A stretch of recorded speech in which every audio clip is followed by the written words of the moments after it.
it's Jazz at Red Panda Reads. You know when you go to a restaurant and sometimes they'll be like, ooh, this wine goes perfectly with this main.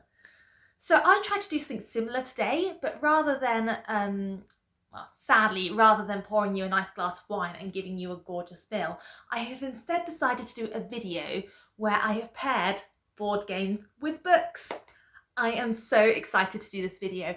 I absolutely love to play board games of all different types, all different styles, and so I'm going to share with you some of the board games that I love to play and which I think match certain books that I also really love. One thing to note, all the board games I'm going to talk about today aren't designed specifically for two players, but they are really good two-player games. I'm saying that because I know how difficult it can be when it's just two of you to find board games, and I would recommend all these games I've got for you today for two people or more. So let's start. So my first two pairings is the book The Shadow of the Wind by Ruiz Zafon and the wonderful, the most gorgeous Sagrada. This is probably my all-time favourite board game. Not only is it beautiful, but it's wonderful, and I'll tell you a little bit more about that in a second. But first of all, The Shadow of the Wind. So, The Shadow of the Wind is written by a Spanish author, and it follows a young man named Daniel Sompere, whose father owns an antique bookshop, and when he's younger he comes across this book called The Shadow of the Wind by an author named Carax. And it's one of the most breathtaking pieces of literature he's ever read, and he's really keen to read more Carax. But everyone is trying to buy the book from him or get the book from him in some way. And being a young boy, he's like, nah, I'm going to keep this book. It's special to me. I found it. And it actually turns out that Carax's books are really rare because someone has been going around destroying them. And this book is I would say, mystery set in post-war Barcelona that follows Daniel Sompere as he grows up and gets more and more entangled in the tragedy and the mystery surrounding this book and the author who wrote it. And I absolutely adored it. It's a fantastic story. It is quite violent and tragic in places, and you really kind of are gripped throughout it, trying to work out exactly what's happening here. My only complaints about it is a little bit outdated in a few places with some of the language it uses, but in general I think it's an absolutely beautiful and brilliant read, and I would really recommend it.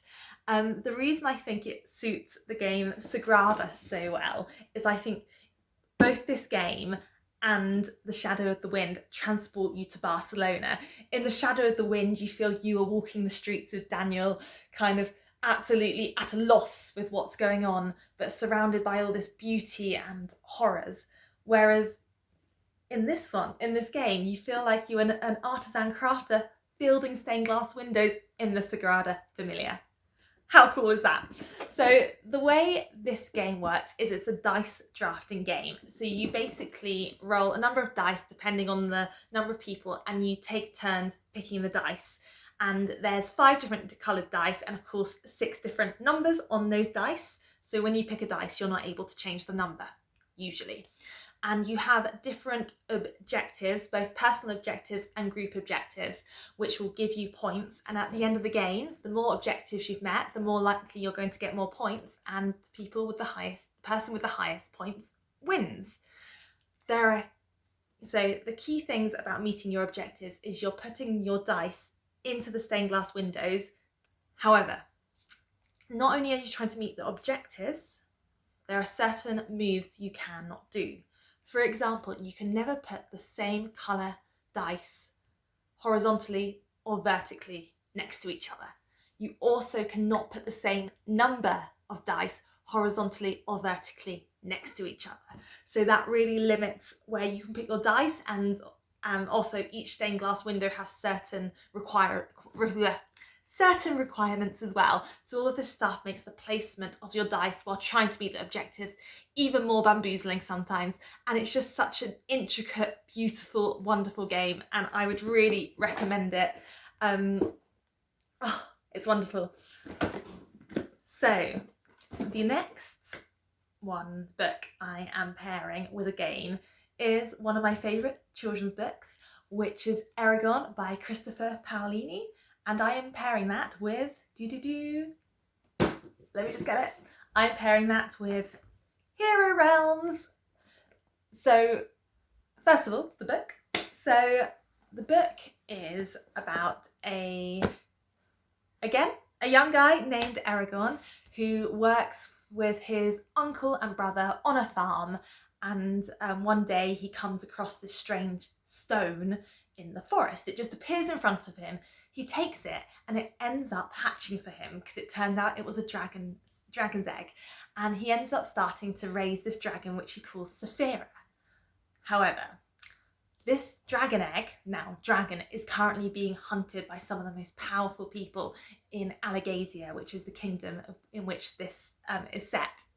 And there are these creatures called the Razak, which are kind of flesh-eating horror monsters of the night, who are tracking this dragon's egg, and they find out roughly where it is, and they basically cause Aragon to have to run from his home and travel across analgesia, travel across his kingdom to try and escape the Razak, and also kind of to find out where his dragon kind of has come from and where it's protected and who he is as a person. And it's a fantastic series. The whole inheritance cycle, I really am just thinking now I need to read it again. And the reason I paired it with Hero Realms is this is also a fantasy game. Well, it's also fantasy themed, so it has dragons and elves and dwarves and monsters, and I thought it fitted it very well. And both, although, for example, this is a deck building game, which is quite simplistic in nature, and although Aragon's story on its kind of surface has a few kind of fantasy tropes in it, both are wonderful and unique in their own way, and I'd recommend both. I have played this game nearly every day for the last year. It is great because it is, look how tiny it is. Also, the scoring system is fantastic. So rather than having to need pen or paper, you've just got these little cards. So like if I've got 62 points, I've got 62. Anyway, I realise I should probably tell you what this game's about. So a deck building game is a game where you start with a base number of cards, in this case coins and a few damaging cards, and you throughout the game buy more cards which add to your deck, which make your deck more powerful. And in this game you're trying to make your opponent go down to 0 points by doing damage towards them. There are 4 main different coloured cards, and if you have certain coloured cards in front of you together, for example 2 yellow cards, you get synergy and therefore your cards become more powerful.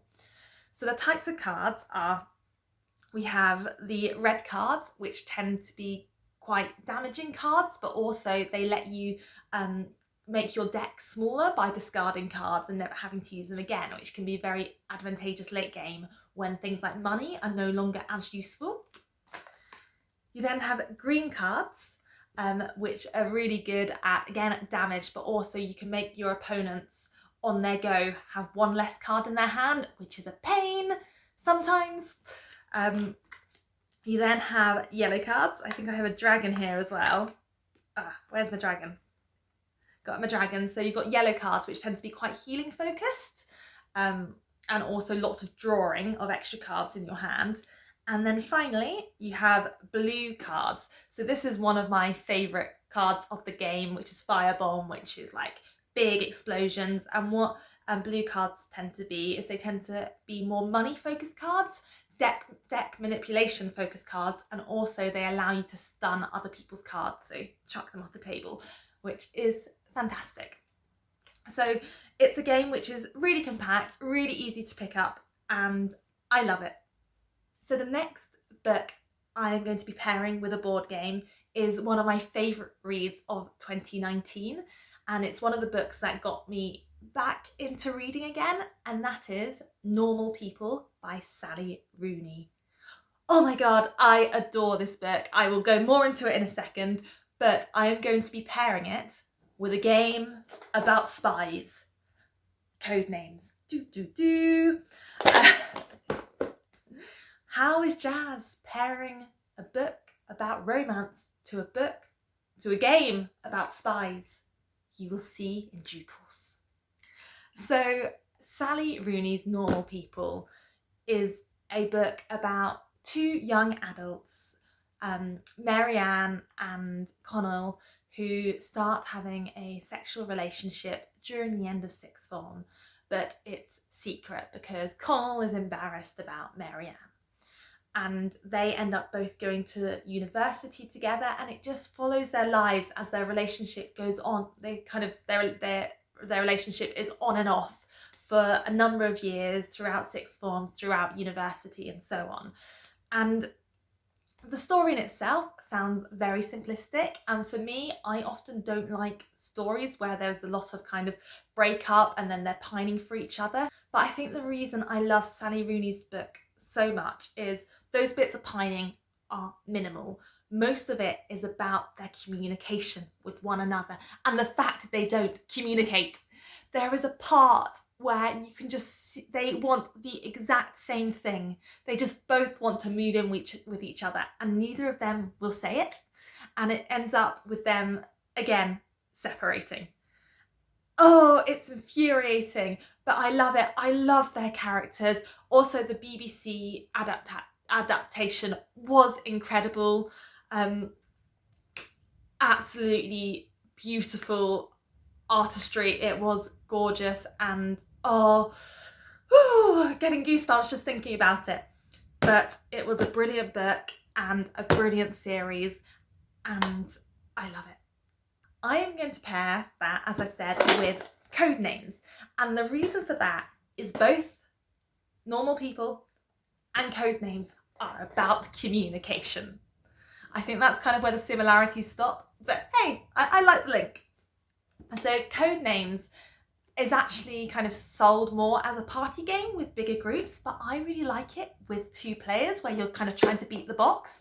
And what it is you create a 5x5 grid with cards with words on them, and then someone is the secret agent and they have a little card which shows them which of the words on the table are their kind of secret, which are their secret agents. And they have to give clues to the other player on their team, so that player can try and guess which are the secret agents, which the master agent has on their card. However, the clue that you can give can only consist of one word and one number. The number refers to the amount of cards which are associated with the word clue that you give. For example, if scorpion, rabbit and scientist was on the table, you could say animal 3, and you kind of have to hope that your partner's thinking, okay, scorpion's an animal, cool. A rabbit's an animal, yeah, okay. What else could be an animal? And either they may go down the route of scientists maybe work with animals, or they may think, oh, scientist is a human. That is a animal, and then choose that, and then you're like, yes. So it's all about kind of hoping that your opponent gets what your clue means and that they can extrapolate the potential answers from that one word you give, and it's really, really good fun, and I would recommend this game. So the last book and the last game I am going to pair together is The Martian by Andy Weir and Forbidden Island. The Martian is a book about an astronaut, engineer and botanist who goes on an expedition up to Mars, and he gets separated from the rest of the scientists, and they think he's dead, and due to a massive hurricane they end up leaving him there stranded on Mars. And it basically is a book about survival. It is written in a journal style, it's very relaxed language.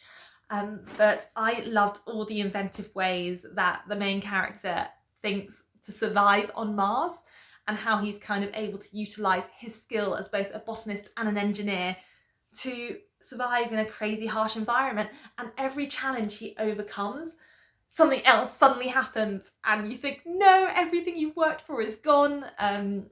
But yeah, I really enjoyed it as a great book. And as it's about survival, I have paired it with Forbidden Island, which is a survival co-op game.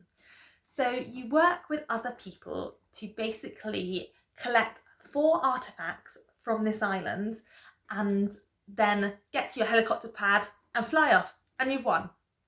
Sounds easy, right? Where in fact it is not, because while you're on the island is flooding. The island is made out of lots of tiles, and as you kind of move around the map and explore, tiles get flipped over and start sinking until the point where you're just on this tiny area desperately trying to escape from your watery doom. Again, really good game, really easy to learn as well, and a lot of fun. And the company who've done this have also done a further Forbidden Desert and Forbidden Skies, which both have their unique twist on this kind of survival tile game. And it's really good. So those are 4 of my board games. I have many more. Let me know if you've enjoyed this video, and also whether you're keen for me to do more about board games and maybe somehow entwine them with books. Take care, everyone. Lovely to talk to you, and I will speak to you guys soon. Bye.